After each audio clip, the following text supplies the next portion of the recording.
আচ্ছা, এই ক্লাসে হচ্ছে আমরা ফাজেন্স রুল দিয়ে স্টার্ট করব। ওয়েট একটা সেকেন্ড, আমি আমার ট্যাবটা, আচ্ছা তাহলে আমরা ফাজেন্স রুল দিয়ে স্টার্ট করি। আচ্ছা ক্লাসটা ফাজেন্স রুল, এই ফাজেন্স রুলটা অ্যাকচুয়ালি আমাদের কি কাজে আসে সেটা আগে বুঝি। এই ফাজেন্স রুলটা আমরা তখনই আনি যখন আসলে আমরা আয়নিক যৌগের সমযোজী বৈশিষ্ট্য নিয়ে কথা বলি। সো একটা কথা তোমাদের মাথায় রাখতে হবে যে কোনো যৌগই পুরোপুরি আয়নিক হতে পারে না, ঠিক আছে? কোনো যৌগই পুরোপুরি আয়নিক হতে পারে না। সেই আয়নিক যৌগের মধ্যে কিছু বৈশিষ্ট্য, কিছু সমযোজী বৈশিষ্ট্য থাকতে পারে। সো আয়নিক বৈশিষ্ট্য কি? আয়নিক যৌগ কখন গঠিত হয়? যখন ক্যাটায়ন এবং অ্যানায়নের মধ্যে পরিপূর্ণ ইলেকট্রন ট্রান্সফার হয়, তখন অ্যাকচুয়ালি আয়নিক যৌগ গঠিত হয়, ঠিক আছে?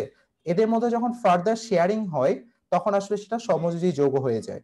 সো এই কোন আয়নিক যৌগ আসলে পুরোপুরি আয়নিক না, কারণ তাদের মধ্যে কিছুটা হলেও ইলেকট্রন শেয়ারিং এর মতো ঘটনা ঘটে। সো এটা তোমাদের মাথায় রাখতে হবে। এই ফাজেন্স রুল দিয়ে অ্যাকচুয়ালি আমরা আয়নিক যৌগের সমযোজী বৈশিষ্ট্য বুঝে থাকি। সো আয়নিক যৌগের সমযোজী বৈশিষ্ট্য এক্সপ্লেন করার জন্যই আয়নিক যৌগের সমযোজী বৈশিষ্ট্যকে এক্সপ্লেন করার জন্যই মেইনলি আমরা ফাজেন্স রুল ইউজ করে থাকি। আচ্ছা, আমরা আস্তে আস্তে ফাজেন্স রুল নিয়ে কথা বলি যে আসলে এটা কি নিয়ে কথা বলে। তোমরা যদি একটু চিন্তা করো, একটা গ্রাফিক্যাল রিপ্রেজেন্টেশন, ধরো এখানে একটা ক্যাটায়ন আছে এবং এখানে হচ্ছে আমাদের অ্যানায়ন আছে। এই ক্যাটায়ন এবং অ্যানায়নে অবশ্যই তোমার এখানে অ্যানায়নের যে আউটার শেল বা সর্ববহিস্থ স্তরে তোমার ইলেকট্রন আছে, ঠিক আছে? সো কি হয়, ক্যাটায়ন এবং অ্যানায়ন, অর্থাৎ ক্যাটায়ন তার ইলেকট্রনটা, অর্থাৎ কোন একটা ধাতু তার ইলেকট্রন অধাতুকে দিয়ে দেয়, তখন সে ক্যাটায়ন হয়ে যায় এবং অধাতু ইলেকট্রন গ্রহণ করে সে অ্যানায়ন হয়ে যাচ্ছে। সো এখানে অবশ্যই আমাদের অ্যানায়নের বাইরের শেলে বা বাইরের কক্ষপথে তোমার ইলেকট্রনের আধিক্য থাকবে। সো এই ক্যাটায়ন কি করবে, তোমার এই যে ইলেকট্রন গুলো আছে সেই ইলেকট্রন গুলোকে, ক্যাটায়নের যে নিউক্লিয়াস অ্যাকচুয়ালি ইলেকট্রন গুলোকে আকর্ষণ করবে নিউক্লিয়াসের দিকে। এই ক্যাটায়নের যে নিউক্লিয়াস, এই অ্যানায়নের যে ইলেকট্রন গুলো সেগুলোকে আসলে তোমার অ্যাট্রাক্ট করতে থাকবে এবং একই সাথে এখানে যে ঘটনাটা ঘটবে, এই আকর্ষণ করতে থাকবে, অর্থাৎ ক্যাটায়নের নিউক্লিয়াস অ্যানায়নের ইলেকট্রনকে আকর্ষণ করতে থাকবে। অ্যাট দ্য সেম টাইম ক্যাটায়নের নিউক্লিয়াস অ্যানায়নের যে নিউক্লিয়াস আছে, অবশ্যই অ্যানায়নের নিউক্লিয়াস আছে, অ্যানোডের নিউক্লিয়াসকে কি করতে থাকবে, বিকর্ষণ করতে থাকবে, ঠিক আছে? আকর্ষণ বিকর্ষণ একসাথে চলবে। এই সময় যেটা হবে, এই সময় আসলে এই যে আমাদের পরমাণুর সাধারণ যে আকৃতির কথা আমরা কল্পনা করি, অর্থাৎ একটা গোলাকার, একটা গোলকীয় আকৃতি, সেটা আসলে বিকৃত হয়ে যাবে বা ডিস্টোর্টেড হয়ে যাবে বা ডিফর্মড হয়ে যাবে। সো এটা কি হবে, তোমার আকৃতিটা যদি আমরা এরকম দেখি, অর্থাৎ কিছুটা আকৃতি তোমার এরকম বিকৃত হয়ে গেল বা ডিস্টোর্টেড হয়ে গেল, অর্থাৎ এখানে তোমার হচ্ছে এই আকর্ষণের কারণে ইলেকট্রন যে ক্লাউডটা আছে, আমরা এটাকে ইলেকট্রন ক্লাউড বলতেছি, কারণ তোমরা জানো যে কোয়ান্টাম কেমিস্ট্রি অনুযায়ী বা কোয়ান্টাম কেমিস্ট্রির latest theory, quantum mechanical model বা কোয়ান্টাম বলবিদ্যার মডেল অনুযায়ী আসলে ইলেকট্রনকে তোমার ক্লাউড বা হচ্ছে ওয়েভের সাথে কম্পেয়ার করা হয়। ইলেকট্রনকে ওয়েভের মতো করে চিন্তা করা হয়, ইলেকট্রনকে কোনো পার্টিকেল বা কণা হিসেবে চিন্তা না করে ইলেকট্রনকে ওয়েভ হিসেবে চিন্তা করা হয়। সো এই জন্য আমরা বলতেছি ইলেকট্রন ক্লাউড, কারণ ইলেকট্রনটা ওয়েভের মতো থাকে। সো ইলেকট্রন ক্লাউড গুলো কি হয়, আস্তে আস্তে তোমার নিউক্লিয়াসের দিকে সরে পড়ে, ঠিক আছে? এদিকে ইলেকট্রনের আধিক্য বেড়ে যায়, এদিকে তোমার ইলেকট্রনের আধিক্য বেড়ে যায় এবং তোমার এদিকে কি হয়, যেহেতু একদিকে তোমার ইলেকট্রনের আধিক্য বেড়ে গেল, সো আমরা এদিকে বলতে পারি আসলে নেগেটিভ চার্জের আধিক্য বেড়ে গেল। এদিকটাকে আমরা ধরতে পারি নেগেটিভ হয়ে গেল, কারণ ইলেকট্রনের আধিক্য বেড়ে গেছে। আর এদিকে যেহেতু তোমার ইলেকট্রন কমে গেছে, সো এদিকে বলতে পারি আমরা পজিটিভ হয়ে গেছে। কাইন্ড অফ আমরা এইভাবে চিন্তা করতে পারি, মানে এখানে দুইটা পোল ক্রিয়েট হয়েছে, আমরা এরকম ভাবে চিন্তা করতে পারি যে দুইটা মেরু তৈরি হয়েছে, ঠিক আছে? দুইটা মেরু তৈরি হয়েছে। সো আমরা এই ঘটনাটাকে কি বলতে পারি, এটাকে বলতে পারি আমরা পোলারাইজেশন। এটাকে আমরা বলতে পারি পোলারাইজেশন, কারণ এখানে পোল তৈরি হয়েছে, এখানে মেরু তৈরি হয়েছে, পোলারাইজেশন। এটাকে আমরা বলতে পারি পোলারাইজেশন। পোলারাইজেশনের বাংলা হচ্ছে আমাদের পোলারায়ন। পোলারায়ন, পোলারাইজেশনের বাংলা হচ্ছে আমাদের পোলারায়ন, যেখানে আসলে পোল ক্রিয়েট হয়, ঠিক আছে? পোল ক্রিয়েট হয়, মেরু ক্রিয়েট হয়, ঠিক আছে? মেরু।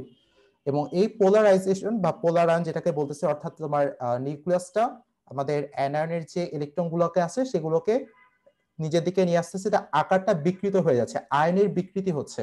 এই জন্য তোমরা দেখবা যে এই টপিকের মধ্যে পোলারাইজেশন বা পোলারায়ন বা আয়নের বিকৃতি লেখা আছে, কারণ আয়নটা তার স্বাভাবিক যে শেপটা ছিল সেই শেপটা থেকে সরে আসতেছে।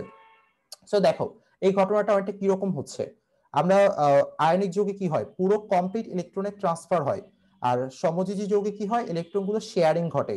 সো এইখানে কি হলো, তোমার ক্যাটায়ন আসলে ইলেকট্রন দিয়ে দেওয়ার পরও সেই ইলেকট্রনকে সে আবার নিজের দিকে টানতেছে, বুঝছো? ইলেকট্রনকে আবার নিজের দিকে টানা শুরু করছে। সো এখানে কাইন্ড অফ একটা শেয়ারিং এর মতো একটা আইডিয়া এখানে জেনারেট হচ্ছে, যে আসলে দিতে চাইতেছে না, আবার সে নিজের দিকে টানতেছে, বুঝছা? সো এটা মেইনলি হচ্ছে এটা এই পোলার আয়ন বা পোলারাইজেশন এই জিনিসটা ঘটেই হচ্ছে তোমার আয়নিক যৌগের ক্ষেত্রে। সো তোমাদের মাথায় হয়তো ঘুরতেছে ভাই পোলারিটি, পোলারিটি ওয়ার্ডটা নিয়ে মাথায় ঘুরতেছে হয়তো অনেকে যে ভাই পোলারিটি, তাহলে পোলারিটি কোত্থেকে আসে? পোলারিটি হচ্ছে সমযোজী যৌগের বৈশিষ্ট্য, ঠিক আছে ভাইয়া? পোলারিটি হচ্ছে সমযোজী যৌগের আয়নিক বৈশিষ্ট্য। পোলারিটি সমযোজী যৌগের আয়নিক বৈশিষ্ট্য, আর পোলার আয়ন হচ্ছে তোমার আয়নিক যৌগের সমযোজী বৈশিষ্ট্য। সো এটা তোমাকে মাথায় রাখতে হবে এই কনসেপ্টটা। পোলারিটি আমরা সমযোজী বৈশিষ্ট্য, সমযোজী যৌগের সময় পড়বো। আর আয়নিক যৌগতে ফাজান্স রুল, যেটা অ্যাকচুয়ালি পোলার আয়ন বা আয়নের বিকৃতিকে ব্যাখ্যা করে, যেটা আসলে আয়নিক যৌগের সমযোজী বৈশিষ্ট্য নিয়ে কথা বলে। আচ্ছা, সো এরকম তোমার বিকৃত হইলো। এখন এই ফাজান্স রুল দিয়ে অ্যাকচুয়ালি এই যে এই কনসেপ্টটা দিয়ে তোমার অনেকগুলো কোশ্চেন সলভ করা যায়। প্রথমত হচ্ছে দ্রাব্যতা নিয়ে আমরা কথা বলতে পারি বা সলিউবিলিটি নিয়ে কথা বলতে পারি। সলিউবিলিটি বা দ্রাব্যতা নিয়ে অ্যাকচুয়ালি আমরা কথা বলতে পারি। তারপরে আমরা হচ্ছে গলনাঙ্ক এবং স্ফুটনাঙ্ক নিয়ে কথা বলতে পারি, বা বয়লিং পয়েন্ট বা মেল্টিং পয়েন্ট নিয়ে বেসিক্যালি আমরা কথা বলতে পারি। গলনাঙ্ক বা স্ফুটনাঙ্ক, ঠিক আছে? বয়লিং পয়েন্ট বা মেল্টিং পয়েন্ট। তোমরা তো জানো যে আয়নিক যৌগে কি হয়, গলনাঙ্ক বা স্ফুটনাঙ্কের পরিমাণটা বেশি থাকে। যখনই আয়নিক যৌগের মধ্যে সমযোজী বৈশিষ্ট্য যত বাড়বে, যত বেশি সমযোজীর দিকে যাবে, সে আয়নিক যৌগে কি হবে বলতো? গলনাঙ্ক স্ফুটনাঙ্কের পরিমাণটা কমতে থাকবে। এবং তোমরা আরেকটা জিনিস জানো যে দ্রাব্যতার যে বিষয়টা, তোমরা জানো যে আয়নিক যৌগ পানিতে অনেক বেশি দ্রবণীয়, ঠিক আছে? আয়নিক যৌগে যত বেশি সমযোজী বৈশিষ্ট্য বাড়তে থাকবে, তার দ্রাব্যতা তত বেশি কমতে থাকবে, অর্থাৎ যত বেশি সমযোজী বৈশিষ্ট্য দ্রাব্যতা তত কমতে থাকবে। সো আমরা এখন এই ফাজান্স রুল দিয়ে অ্যাকচুয়ালি ব্যাখ্যা করার চেষ্টা করব যে এই এটা আসলে কিভাবে তোমার হচ্ছে পর্যায় অনুযায়ী বা গ্রুপ অনুযায়ী কিভাবে ধর্মটা তোমার হচ্ছে গভর্ন করতেছে। সো এই ফাজান্স রুলটা এটা মেইনলি হচ্ছে একটা কোয়ালিটেটিভ অ্যানালাইসিস বা তোমার গুণগত বিশ্লেষণ, কোয়ালিটেটিভ অ্যানালাইসিস।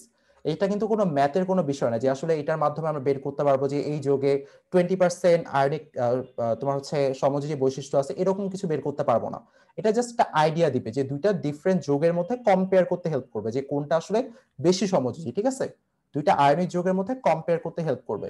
আচ্ছা, সবাইকে বুঝতেছি আপু? সবাইকে আমরা বুঝতেছি? হ্যালো? হ্যাঁ, আরেকবার একটু রিভিউ করলে ভালো হইতো। আচ্ছা আচ্ছা, অবশ্যই। বাকিরা একটু বলো তো, বাকিরাও সবাই কি বুঝতেছি? জি ভাই, বুঝতে পারছি। ভাইয়া পোলারাইজেশনটা আবার একটু বুঝেন। হ্যাঁ হ্যাঁ, অবশ্যই। এই পোলারাইজেশনটা হচ্ছে মেইনলি যে ইলেকট্রন মেঘের বিকৃতি, বুঝছো? তোমার ক্যাটায়নের নিউক্লিয়াস কর্তৃক অ্যানায়নের ইলেকট্রন মেঘের বিকৃতিটাকে বলতেছি আমরা পোলারাইজেশন, বাংলায় পোলারায়ন বা আয়নের বিকৃতি, ঠিক আছে? এটা মেইনলি ভাইয়া ক্যাটায়নের নিউক্লিয়াস কর্তৃক অ্যানায়নের ইলেকট্রন মেঘের বিকৃতির ঘটনাটাকে বলতেছি আমরা পোলারাইজেশন বা পোলারায়ন। আচ্ছা, এখানে একটা জিনিস দেখো, তাহলে এই যে তোমার অ্যানায়নের কি হচ্ছে, পোলারাইজেশন হচ্ছে, এখানে পোলারাইজেশন ঘটনাটা কার ঘটতেছে এটা মাথায় রাখতে হবে তোমাকে। পোলারাইজেশন বা পোলারায়ন হচ্ছে কিন্তু অ্যানায়নের। পোলারায়ন, এই পোলারায়ন হচ্ছে কিন্তু মেইনলি অ্যানায়নের। সো এটা তোমাকে মাথায় রাখতে হবে, অ্যানায়নের পোলারায়ন হয়। আর এখানে ক্যাটায়ন কি করতেছে? ক্যাটায়ন আসলে পোলারাইজেশন করতেছে, ঠিক আছে? বাট ক্যাটায়নের পোলারাইজেশন হয় না, পোলারাইজেশন হয় অ্যানায়নের। কারণ অ্যানায়নের ইলেকট্রন মেঘটা বিকৃত হয়ে গেছে, তার মানে অ্যানায়নের পোলারায়ন হয়েছে। দেখো ইংলিশ আর বাংলা এটা আসলে পোলারাইজেশন আর পোলারায়ন একই কথা, মানে এটা তোমার মাথায় ঢুকায় নাও। পোলারাইজেশনের বাংলা হচ্ছে পোলারায়ন, ঠিক আছে? একই কথা আর কি। আমি পোলারায়ন ওয়ার্ডটা ইউজ করতেছি না, আমি পোলারাইজেশনই বলতেছি।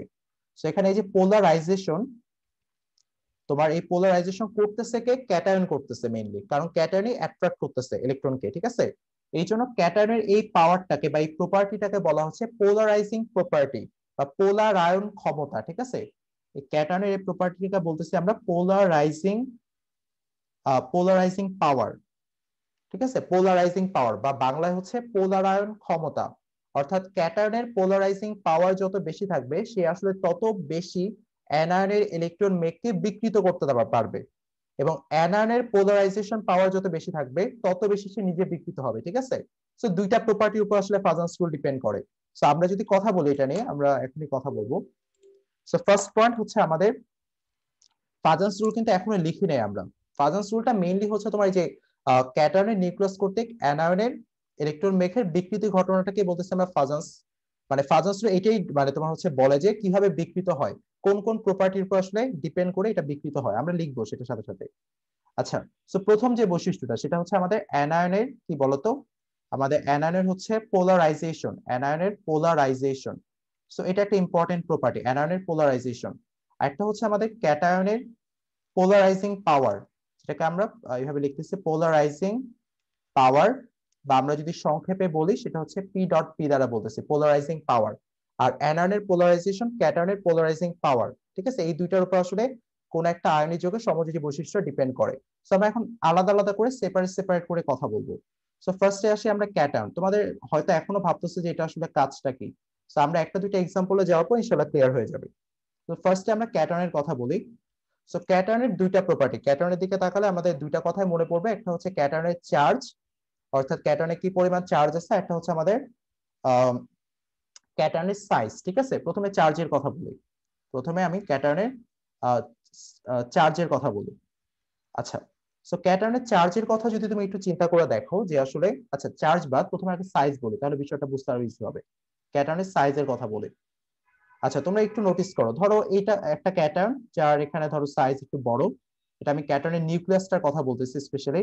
ধরো এটা একটা ক্যাটায়ন মাঝারি সাইজ, আর ধরো এটা আরেকটা ক্যাটায়ন, আরেকটু ছোট সাইজ দিয়ে দেই, ধরো আরেকটা ক্যাটায়ন, এখানে আমাদের প্লাস প্লাস প্লাস প্লাস, ঠিক আছে? এই জায়গাটা একটু ভালো করে নোটিস করো সবাই। এই যে ক্যাটায়নটা ছোট একটা ক্যাটায়ন, ছোট একটা সাইজ, ঠিক আছে? ছোট সাইজের ভিতরে তোমার অনেক বেশি পরিমাণ চার্জ অনেক ছোট একটা আয়তনের ভিতরে জমা হয়ে আছে, প্রচুর পাওয়ার, মানে এখানে আসলে ক্ষমতাটা অনেক বেশি। এই ক্যাটায়নটা কি করবে, যেটা আসলে অনেক ছোট একটা আয়তনের ভিতরে অনেক বেশি পরিমাণ পজিটিভ চার্জ আছে, অর্থাৎ তোমার এখানে আমরা সহজে বলতে পারি ক্যাটায়নের যে চার্জ ঘনত্ব বা চার্জ ডেনসিটি, অর্থাৎ একক আয়তনে যে চার্জের পরিমাণ সেটা অনেক বেশি, ঠিক আছে? ছোট মানে সাইজ যত ছোট, আচ্ছা এই ছোট সাইজে যেহেতু চার্জ ডেনসিটি অনেক বেশি, এটা আসলে কি করতে পারবে, তোমার অ্যানায়নের যে ইলেকট্রন মেঘটা আছে বা অ্যানায়নের যে ইলেকট্রন ক্লাউডটাকে আছে সেটাকে অনেক ভালোভাবে বিকৃত করতে পারবে, ঠিক আছে? অনেক ভালোভাবে কি করতে পারবে, বিকৃত করতে পারবে বা ডিফর্ম করে দিতে পারবে, শেপটাকে চেঞ্জ করে দিতে পারবে অনেক ভালোভাবে। সো সাইজ যত ছোট ক্যাটায়নের, তোমার অ্যানায়নের ইলেকট্রন মেঘকে সে তত সহজে বিকৃত করতে পারবে। সো এই বিকৃত করা ঘটনাটাকে বলতেছি আমরা আসলে এটা সমযোজী বৈশিষ্ট্য, কারণ এটা কাইন্ড অফ শেয়ারিং এর মতো হয়ে যাচ্ছে, দিয়ে দিতেছে তাও সে খুশি না, আবার নিয়ে নিতে চায় নিজের দিকে, ঠিক আছে? সো এটা কাইন্ড অফ হচ্ছে একটা সমযোজী বৈশিষ্ট্য বা কোভ্যালেন্ট ক্যারেক্টার, যেখানে আমরা শেয়ারিং দেখি, এখানে কাইন্ড অফ ওই রকমই একটা শেয়ারিং এর মতো ঘটনাটাই ঘটতেছে আর কি। সো এখানে ক্যাটায়নের সাইজ যত ছোট হবে, তোমার এই যে শেয়ারিং এর যে বিষয়টা, তোমার ইলেকট্রন মেঘকে অ্যানোডে ইলেকট্রন মেঘকে তত শক্তভাবে অ্যাট্রাক্ট করতে পারবে, তত শক্তভাবে কি করতে পারবে, বিকৃত করে দিতে পারবে। তাহলে সাইজ আসলে যত বড় মানে যত ছোট হবে, আমি একটু লিখে দেই, সাইজ যত ছোট হবে তার কি হবে বলতো, সাইজ ছোট হলে তোমার পোলারাইজিং পাওয়ার, বা ক্যাটায়নের ক্ষেত্রে তো আমরা পোলারাইজিং পাওয়ার বলি, বা পোলারায়ন ক্ষমতা, সাইজ যত ছোট তার পোলারায়ন ক্ষমতা তত বেশি হবে। সো পোলারায়ন ক্ষমতা যদি তত বেশি হয়, পোলারায়ন ক্ষমতা বেশি হওয়া মানে কি, তার আসলে সমযোজী বৈশিষ্ট্য অনেক বেশি হবে। তার আসলে কি হবে বলতো, সমযোজী পোলারায়ন ক্ষমতা বেশি হওয়া মানে হচ্ছে সমযোজী বৈশিষ্ট্য অনেক বেড়ে যাবে। তার মানে আয়নিক যে যৌগটা তার মধ্যে সমযোজী বৈশিষ্ট্য অনেক বেশি দেখা যাবে। তোমরা কি এই পয়েন্টটা ধরতে পারছো সবাই? হ্যালো, জি জি ভাইয়া। ভাইয়া। আচ্ছা সবাই বুঝতেছো তো? জি ভাইয়া। টপিকটা তোমাদের জন্য নতুন এবং extremely important HSC point of view থেকে। আচ্ছা সাইজ যত ছোট হবে, তোমার চার্জ ডেনসিটি তত বেশি, পোলারাইজিং পাওয়ার তত বেশি, সো ইলেকট্রন মানে তোমার ইলেকট্রন ক্লাউডটা বিকৃত হবে তত বেশি, সো সমযোজী বৈশিষ্ট্য তত বেশি। একদম সেফ কথা, কারণ আয়নিক বৈশিষ্ট্যতে কি হয়, আয়নিক যৌগতে কি হয়, আয়নিক যৌগতে হচ্ছে তোমার পুরোপুরি ইলেকট্রন ট্রান্সফার হয়, ঠিক আছে? আমরা যদি বিশুদ্ধ আয়নিক যৌগ বলতে কোনো কথা নাই, এই কথাটা তোমার মাথায় ঢুকায় নাও, বিশুদ্ধ আয়নিক যৌগ বলতে কোনো কথা নাই, বিশুদ্ধ সমযোজী যৌগ আছে, বিশুদ্ধ সমযোজী যৌগ আছে, বাট বিশুদ্ধ আয়নিক যৌগ নাই। প্রত্যেক আয়নিক যৌগের মধ্যে ইলেকট্রন ট্রান্সফারের পর এরকম তোমার ইলেকট্রনের শেয়ারিং বা ইলেকট্রনকে নিজের দিকে ধারণ বা নিজের দিকে টানার একটা টেন্ডেন্সি দেখা যায়। এটাই আসলে সেই আয়নিক যৌগের সমযোজী বৈশিষ্ট্য, ঠিক আছে? যেটা আমরা কথা বলতেছি ফাজান্স রুলের সাহায্যে অ্যাকচুয়ালি এই বিষয়টা নিয়ে কথা বলি। ফাজান এটাকে অনেক সিম্পলিফাই করে দিচ্ছে। উনি বললেন যে ক্যাটায়নের সাইজ যত ছোট হবে সমযোজী বৈশিষ্ট্য তত বেশি হবে। তারপর উনি বললেন যে ক্যাটায়নের চার্জের কথা বললেন। সো প্রথমে উনি ক্যাটায়নের সাইজ বলছেন, তারপরে ক্যাটায়নের চার্জ বলছেন, তারপরে অ্যানায়নের চার্জ বলছেন, অ্যানায়নের সাইজ বলছেন, মানে ক্যাটায়ন এবং অ্যানায়নের সাইজ এবং চার্জ নিয়ে উনি কথা বলছেন। সো খুবই সিম্পলিফাই করে দিচ্ছেন এই বিষয়টাকে। আচ্ছা আমরা যদি এখন সাইজ নিয়ে কথা বলি, সাইজ নিয়ে কথা বলে ফেলছি, এখন চার্জ নিয়ে কথা বলি। একটু দেখো, চার্জের যে বিষয়টা, ধরো চার্জ যত বেশি হবে, তোমরা একটু চিন্তা করো, চার্জ যত বেশি তোমার নিউক্লিয়াসে প্রোটন সংখ্যা তত বেশি, ঠিক আছে, প্রোটন সংখ্যা তত বেশি।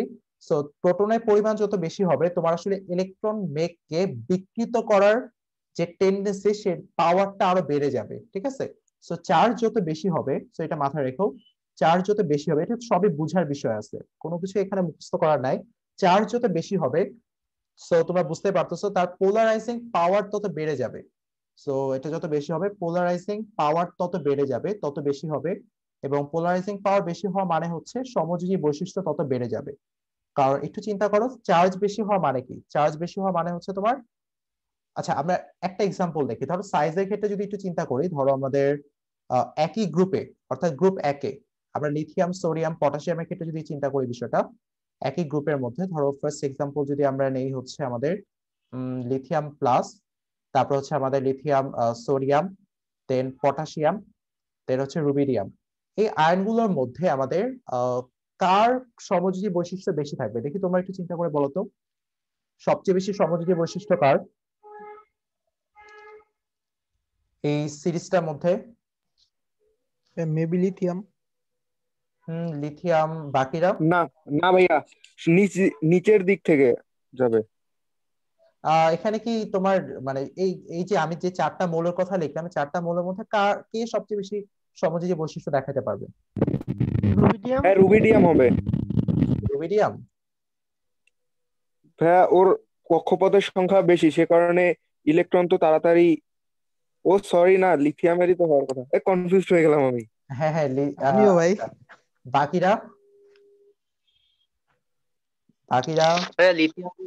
লিথিয়ামই তো লিথিয়াম, হওয়ার হ্যাঁ কথা। হ্যাঁ এক্স্যাক্টলি, লিথিয়ামই হবে। কারণ লিথিয়ামের আকার ছোট, চার্জ ডেনসিটি অনেক বেশি, সো অ্যানায়নের ইলেকট্রন মেঘকে অনেক স্ট্রংলি অ্যাট্রাক্ট করতে পারবে, বিকৃত করে দিবে, সো সমযোজী বৈশিষ্ট্য বেশি, ঠিক আছে। তার মানে লিথিয়াম প্লাস সবচেয়ে বেশি সমযোজী বৈশিষ্ট্য দেখাবে। সো সাইনটা অবশ্যই, যদি আমরা সমযোজী বৈশিষ্ট্যের ক্রমের কথা বলি, তাহলে সাইনটা অবশ্যই আমাদের এদিকে হবে, অর্থাৎ কোভ্যালেন্ট ক্যারেক্টার, বা সিসি দিয়ে আমি ডিনোট করলাম কোভ্যালেন্ট ক্যারেক্টার। আর যদি চার্জের কথা বলি, ধরো একই পর্যায়ে আমি বাম থেকে ডানে যাই, ধরো প্রথম ক্ষেত্রে আমি ধরলাম হচ্ছে সোডিয়াম, ম্যাগনেসিয়াম, সোডিয়াম প্লাস, আচ্ছা এর নিচে লিখি তাহলে পরে কনফিউজ হয়ে যাবা, সোডিয়াম প্লাস, দেন ধরো হচ্ছে ম্যাগনেসিয়াম 2 প্লাস, দেন আমাদের অ্যালুমিনিয়াম 3 প্লাস। এই যে তিনটার ক্ষেত্রে আমাদের কার পোলারাইজিং পাওয়ার বেশি হবে বলতো? Aluminium aluminium. এক্স্যাক্টলি, অ্যালুমিনিয়ামে বেশি হবে, কারণ অ্যালুমিনিয়ামের নিউক্লিয়াসে যেহেতু প্রোটনের চার্জ বেশি, প্রোটন বেশি। সো তোমরা তো এটা বুঝতে পারতেছো, অ্যালুমিনিয়াম তো বেশি হবে, কারণ অ্যালুমিনিয়ামের পারমাণবিক সংখ্যা দেখো, সোডিয়াম 11, ম্যাগনেসিয়াম 12, অ্যালুমিনিয়াম 13, পারমাণবিক সংখ্যা 13। সো তোমরা দেখো, যেহেতু অ্যালুমিনিয়ামের নিউক্লিয়াসে প্রোটন সংখ্যা বেশি, সো আসলে অ্যাট্রাকশনটা অ্যালুমিনিয়াম আরো ভালো দিতে পারবে। সো সেই হিসেবে চার্জ যত বেশি হবে, পোলারাইজিং পাওয়ার তত বেশি হবে, সমযোজী বৈশিষ্ট্য তত বেশি হবে। আচ্ছা, সো অবশ্যই তোমার সাইনটা হবে এদিকে, অর্থাৎ অ্যালুমিনিয়ামের পোলারাইজিং পাওয়ার অনেক বেশি হবে।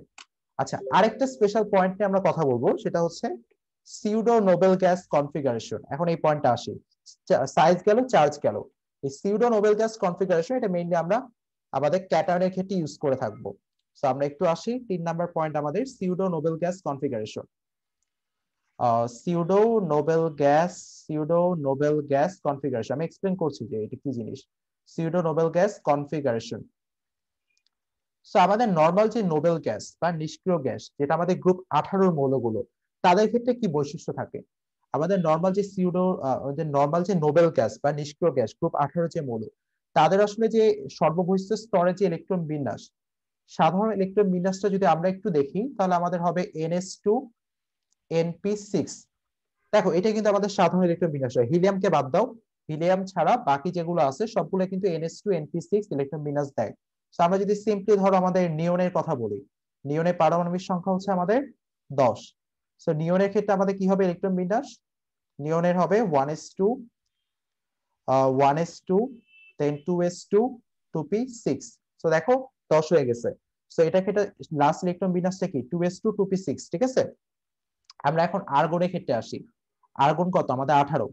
সো আর্গন দেখো আমাদের 1s2, 2s2, 2p6, দেন হচ্ছে 3s2, দেন হচ্ছে আমাদের 3p6। দেখো এটা 3s2, 3p6 হয়েছে, দেখলাম।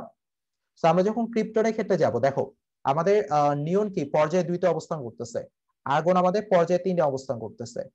তারপর আমরা যখন হিলি নীলি ক্রিপ্টা মানে আমি যেভাবে পড়ছিলাম, সো নিয়ন আর্গন, তারপর হচ্ছে ক্রিপ্টন, ঠিক আছে, ক্রিপ্টন বা কেআর। সো এই ক্রিপ্টনের ক্ষেত্রে যেটা হবে তোমার, বলতো কত হবে লাস্ট ইলেকট্রন বিন্যাসটা? জাস্ট এই প্যাটার্নটা ফলো করবে কিন্তু ভাইয়া, 4s2 4 4p6 এক্স্যাক্টলি।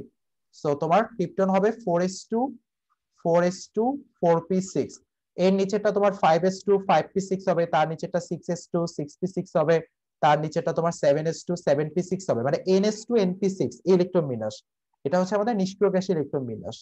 এটা কিন্তু অনেক স্টেবল একটা ইলেকট্রন বিন্যাস। আচ্ছা আমাদের মেবি 1 মিনিটের কম আছে, ওয়েট একটা সেকেন্ড।